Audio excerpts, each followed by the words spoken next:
एक कौवे ने बताया कि आखिर शादीशुदा स्त्री एक पराये पुरुष के पास में क्यों जाती है। जय श्री कृष्णा मित्रों, स्वागत है आप सभी का वेदांतिक दृष्टांत यूट्यूब चैनल पर। मित्रों, आज का प्रसंग बड़ा ही ज्ञानवर्धक है और बड़ा ही प्रेरणादायक है।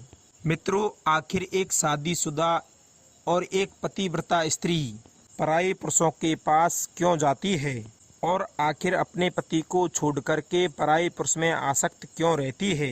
तो बंधुओं, आज की प्रसंग में हम इसी के बारे में जानेंगे, इसलिए आप सभी से निवेदन है कि इस प्रसंग के साथ आप अंत तक जरूर बने रहिए। दर्शक बंधुओं, आइए जानते हैं कि आखिर किन कारणों से कि एक शादीशुदा और पतिव्रता स्त्री पराये पुरुषों में क्यों आसक्त हो जाती है। मित्रों, आज की यह हमारी कहानी एक कौवे की कहानी है और इस कहानी के साथ आप सभी दर्शक बंधु अंत तक बने रहिएगा। इस कहानी से आपको बहुत कुछ सीखने को मिलेगा। और मित्र दोस्त बंधुओं, हमारे इस चैनल पर बताई गई किसी भी कहानी को अगर आप ध्यान से सुनते हो तो उनसे मिला गया लाभ, उनसे मिली गई शिक्षा आपको कहीं न कहीं लाभ के रूप में अवश्य मिलता है। इसलिए कहानी में अंत तक बने रहिए। तो मित्र बंधुओं, आइए आपका कीमती समय ज्यादा देर तक बर्बाद नहीं करते हुए आज के इस महत्वपूर्ण प्रसंग को शुरू करते हैं। दर्शक बंधुओं, बहुत समय पहले की बात है। एक घने वीरान जंगल में एक कौवा और एक कौवे की पत्नी का जोड़ा रहा करता था। दर्शक बंधुओं, वो कौवा और उसकी जो पत्नी थी वे दोनों बड़ी ही हंसी खुशी के साथ बड़े ही प्रसन्नता के साथ रहते थे और धीरे धीरे अपने जीवन को काट रहे थे। और मित्रों, उस कौवे और कौवी को रहते हुए काफी वर्ष हो गए थे, लेकिन उसके बावजूद भी उनके कोई संतान नहीं हो पा रही थी। और मित्रों, ये किसी ने सत्य ही कहा है कि एक माँ की कोख जब तक संतान नहीं होती तब तक सूनी ही मानी जाती है और उसका समाज में मान सम्मान और प्रतिष्ठा भी कम कर दी जाती है जिसके कोई संतान नहीं होती।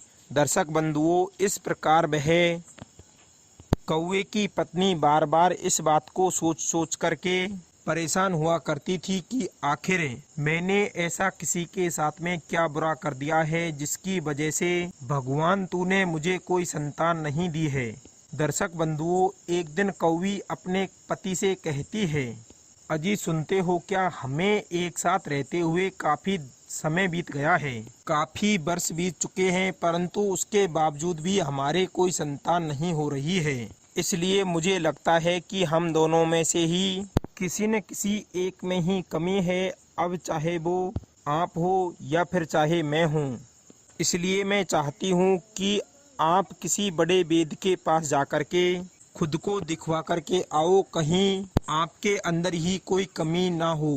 दोस्तों, कौवी के मुख से इस प्रकार की बातें सुनकर के कौवा बहुत ही ज्यादा क्रोधित हो जाता है और कौवी को डांटने फटकारने लगता है कि एक तो तुम खुद बांझ हो और उसके बावजूद मुझे दोषी बना रही हो।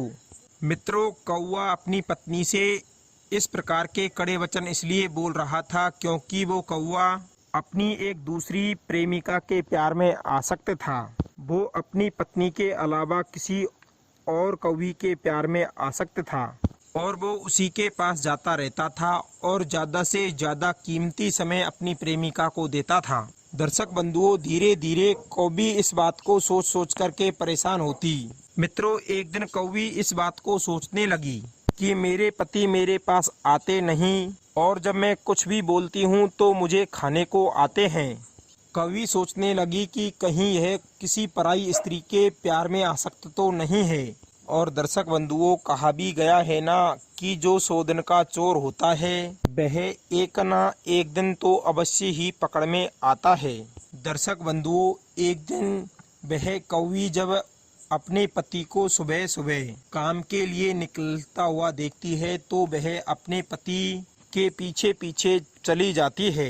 जैसे ही उसके पीछे पीछे चलती है तो थोड़ी दूर जाकर के उसका पति कौवा एक दूसरी कौवी के पास गया हुआ है, यानी कि अपनी प्रेमिका से मिलने गया है और उसके प्यार में पागल है।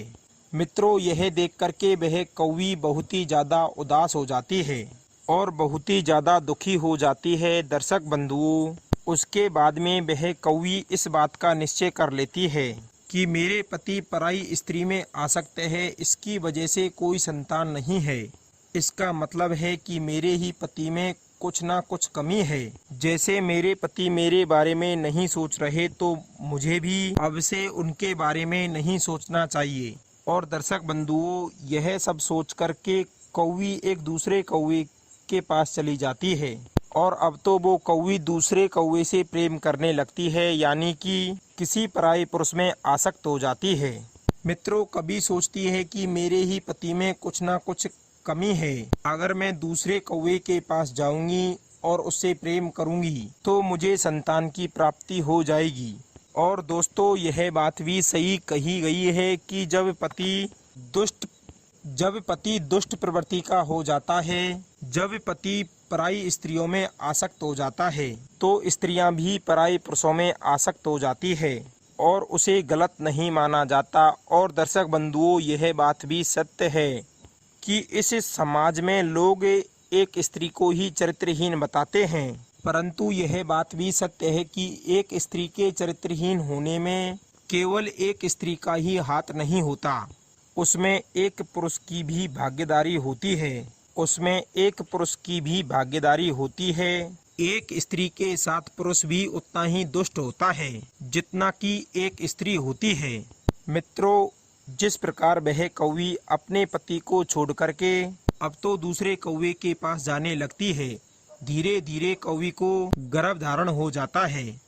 अब तो कौवी समझ जाती है कि मेरे ही पति में कुछ ना कुछ कमी है, जिसकी वजह से ही मुझे अब तक कोई गर्भ धारण नहीं हो रहा था। दर्शक बंधुओं, फिर एक दिन की बात है कि जब कौवी अपने पति कौवे से कहती है कि अजी सुनते हो, मेरे गर्भ में बच्चा है। दर्शक बंधुओं, जब इस प्रकार की बातें कौवा अपने पत्नी के मुख से सुनता है, वैसे तो कौवा बहुत ही ज्यादा खुश होता है, परंतु कौवा अपनी पत्नी कौवी से कहता है कि तुम मुझे बताओ कि आखिर यह बच्चा तुम्हारे गर्भ में धारण हुआ तो कैसे हुआ।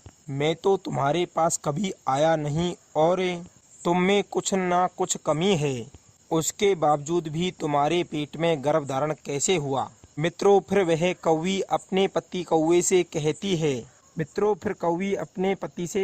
है कि तुम तो रहने ही दो, तुम तो ना मर्द हो, जैसे तुम मुझे छोड़ करके किसी अन्य स्त्री के पास जाने लगे थे, वैसे ही मैं तुम्हें छोड़ करके पराये पुरुषों के पास जाने लगी और अन्य पुरुषों के पास जाने की वजह से ही मुझे गर्भ धारण हुआ है और इसी वजह से मुझे पता चल गया है कि तुम ही नामर्द हो। दर्शक बंधुओं, इस प्रकार की बातें सुनकर के कौवे के सिर से पसीने छूट जाते हैं, क्योंकि यह एक स्त्री के द्वारा किया गया अपमान था। मित्रों, फिर वह कौवी कौवे से कहती है कि सुनो, अब इस बात को तुम अपने तक ही सीमित रखना। अगर तुम किसी अन्य को बताओगे कि यह बच्चा तुम्हारा नहीं किसी और का है, तो लोग इस समाज में तुम्हारा मजाक बनाएंगे, तुम्हें नामर्द कहेंगे, इसलिए तुम इस बात को अपने तक ही सीमित रखना। तो मित्रों, चलिए चलते हैं और आपको बताते हैं कि स्त्रियां पराये पुरुषों में आसक्त क्यों होती है। मित्रों, पहला कारण होता है कि जब किसी स्त्री को गर्भ धारण नहीं होता या फिर उसके पति में ही कुछ ना कुछ कमी हो, तो वह स्त्री पराये पुरुषों में आसक्त होने लगती है, पराये पुरुषों के यहाँ जाने लगती है, उनसे भरपूर प्रेम करने लगती है। और दर्शक बंधुओं, दूसरा है कि जिस स्त्री का पति शराबी हो या फिर जिस स्त्री का पति पराई स्त्रियों में आसक्त हो, तो वह स्त्रियां भी पराये पुरुषों में आसक्त होने लगती है। तो दर्शक बंधुओं, यही कारण है कि स्त्रियां पराये पुरुषों में आसक्त होती है। तो मित्रों, यह प्रसंग आप सभी को कैसा लगा, हमें कमेंट के माध्यम से जरूर बताएं। अगर इस चैनल पर आप पहली बार मेहमान बनकर आए हैं तो प्लीज़ चैनल को सब्सक्राइब कर दें और हो सके तो इस ज्ञानवर्धक प्रसंग को अपने मित्र बंधुओं तक शेयर जरूर कर दें। मिलते हैं अगले ज्ञानवर्धक प्रसंग में। आप सभी का बहुत बहुत धन्यवाद। जय श्री कृष्णा मित्रों।